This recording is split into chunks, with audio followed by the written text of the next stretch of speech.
ఓం నమో శ్రీ సత్యదేవాయ నమః. శ్రీ సత్యనారాయణ స్వామి వ్రతకథలు చతుర్థాధ్యాయం ప్రారంభం. సూత మహర్షి ఈ విధంగా చెబుతూ ఉన్నారు. చంద్రకేతు మహారాజు చెర నుంచి విముక్తులైన వర్తకులిద్దరూ సముద్రంలో కొంత దూరం ప్రయాణం చేశారు. సత్యదేవునికి వారిని పరీక్షించాలనే కోరిక కలిగింది. సన్యాసి రూపాన్ని ధరించి ఒక తీరంలో దర్శనమిచ్చాడు. కాలకృత్యాల కోసం పడవను ఆపుకున్న వారిని ఉద్దేశించి, నాయనలారా, మీ పడవలో ఏముంది అని అడిగాడు. ధనమధాంధులైన ఆ వైశ్యులు ఆ సన్యాసిని పరిహసిస్తూ, మా ధనాన్ని అపహరించాలని చూస్తున్నావా ఏమి? పడవలో ఆకులు అలములు తప్ప మరేమీ లేవు అని బదులు చెప్పారు. ఆ మాటలు విని సన్యాసి చిరునవ్వు నవ్వి, అట్లే అగుగాక అని అన్నారు. మళ్ళీ ప్రయాణం కొనసాగించడానికి పడవ వద్దకు వచ్చిన సాధువర్తకుడు పడవలో కనిపించిన దృశ్యాన్ని చూసి ఆశ్చర్యపోయి నిశ్చేష్టుడయ్యాడు.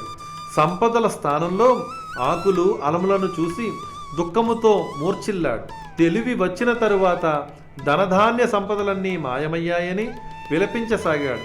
అంతటా అల్లుడు మామను చూచి, మామయ్య, ఏడవడం వల్ల ప్రయోజనమేమిటి? మహనీయుడైన ఆ సన్యాసిని పరిహసించినందుకు మనకి దుస్థితి వాటిల్లింది.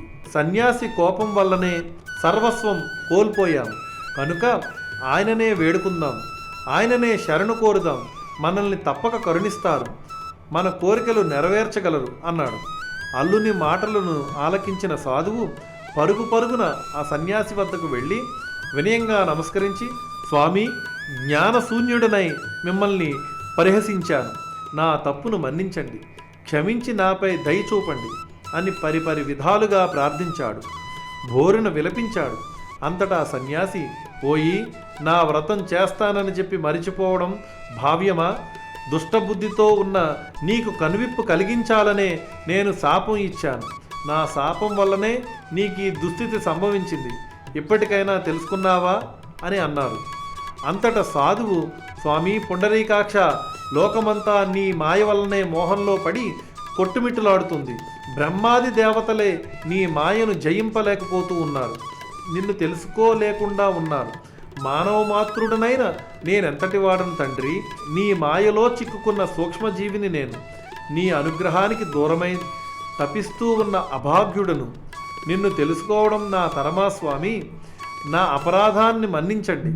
ఇక మీదట నిన్నెప్పుడూ మరోకుండా పూజిస్తాను. శరణన్న వారిని రక్షించు. కరుణా సముద్రుడవు, నన్ను అనుగ్రహించు.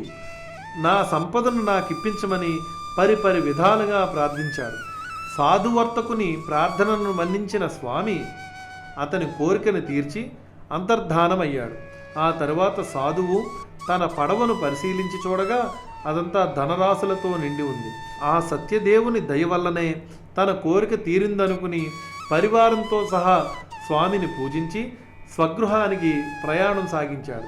కొద్ది కాలానికి తమ సొంత ఊరు చేరుకున్నారు. అల్లుడు, మామ ఇద్దరు రత్నపురానికి చేరుకున్నామనేటువంటి విషయాన్ని ఒక దూత ద్వారా కబురును ఇంటికి పంపాడు. సరిగ్గా దూత సమాచారం ఇచ్చే సమయానికి లీలావతి, కళావతి శ్రీ సత్యనారాయణ స్వామి వ్రతాన్ని జరుపుతూ ఉన్నారు. అప్పుడు లీలావతి ఆ వార్త విని సంబరపడి, అమ్మాయి కళావతి, సత్యనారాయణ స్వామి వ్రతం త్వరగా ముగించి రావమ్మా, నేను పడవ వద్దకు వెళుతూ ఉన్నాను అని చెప్పి వెళ్ళింది. తల్లి మాటలు విన్న కళావతి హడావిడిగా వ్రతం ముగించి ప్రసాదాన్ని భుజించడం మరిచింది. పరుగు పరుగున పతిని చూడడానికి వెళ్ళింది. ప్రసాదాన్ని ఆరగించకుండా వచ్చినందుకు సత్యదేవుడు ఆమెకు మరో పరీక్ష పెట్టాడు. ధనాన్ని సంరక్షిస్తున్న అల్లునితో సహా పడవ నీటిలో మునిగిపోయేటట్లు చేశాడు. అది చూసిన తీరాన ఉన్న వారందరూ హాహాకారాలు చేశారు. లీలావతి, కళావతి దుఃఖించసాగారు. హఠాత్తుగా పడవ మునిగిపోవడం ఏమిటి? చూసిన లీలావతి నెత్తి నోరు బాదుకుంటూ విలపిస్తూ భర్తతో, ఏమండి, అల్లుడు అంత హఠాత్తుగా పడవతో సహా ఎట్లా మునిగిపోయాడు? ఇదంతా ఆ దేవుని మాయగాక మరేమిటి అంటూ దుఃఖపడసాగింది. ఇదంతా ఆ దేవుని మాయగాక మరేమిటి అంటూ దుఃఖించసాగింది. కళావతి భర్త మునిగిపోయినందుకు ఏడవసాగింది. తన భర్త తన కళ్ళ ఎదుటే మునిగిపోవడం చూసిన కళావతి అతని పాదుకలను తీసుకుని వాటితో సహగమనం చేయడానికి సిద్ధపడింది. సాధువర్తకుడు ఇదంతా చూసి దుఃఖంలోనూ తెలివి తెచ్చుకొని ఇదంతా ఆ స్వామి మాయ కాబోలు అని ఊహించాడు. శక్తి కొద్దీ స్వామిని పూజిస్తానని సంకల్పించి అందరితో పాటు స్వామిని వేడుకున్నాడు.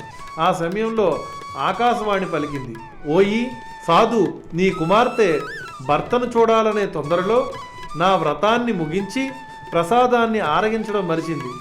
ఆమె మళ్ళీ ఇంటికి పోయి ప్రసాదాన్ని భుజించి వస్తే అంతా శుభం కలుగుతుందని ఆకాశవాణి వినిపించింది. ఆకాశవాణి పలుకులు విన్న కళావతి పరుగు పరుగును ఇంటికి వెళ్ళింది. కళ్ళకద్దుకుని ప్రసాదం తీసుకుంది. తప్పు మన్నించమని స్వామిని వేడుకొని తిరిగి నది వద్దకు వచ్చింది. ఆశ్చర్యంగా తన భర్త పడవతో సహా నీటిపై తేలడం చూసి సంతోషపడింది. అందరూ ఆనందించారు. సాధువర్తకుడు నది ఒడ్డునే అందరితో కలిసి సత్యనారాయణ స్వామి వ్రతం చేసుకుని ఇంటికి వెళ్ళాడు. అటు పిమ్మట ఆ వైశ్యుడు తన జీవితాంతము ప్రతి పౌర్ణమి నాడు రవి సంక్రమణ సమయంలోనూ సత్యనారాయణ స్వామి వ్రతం చేస్తూ సర్వ సౌఖ్యాలు పొందాడు. చివరకు మోక్షం పొందాడు. చతుర్థాధ్యాయం సంపూర్ణం.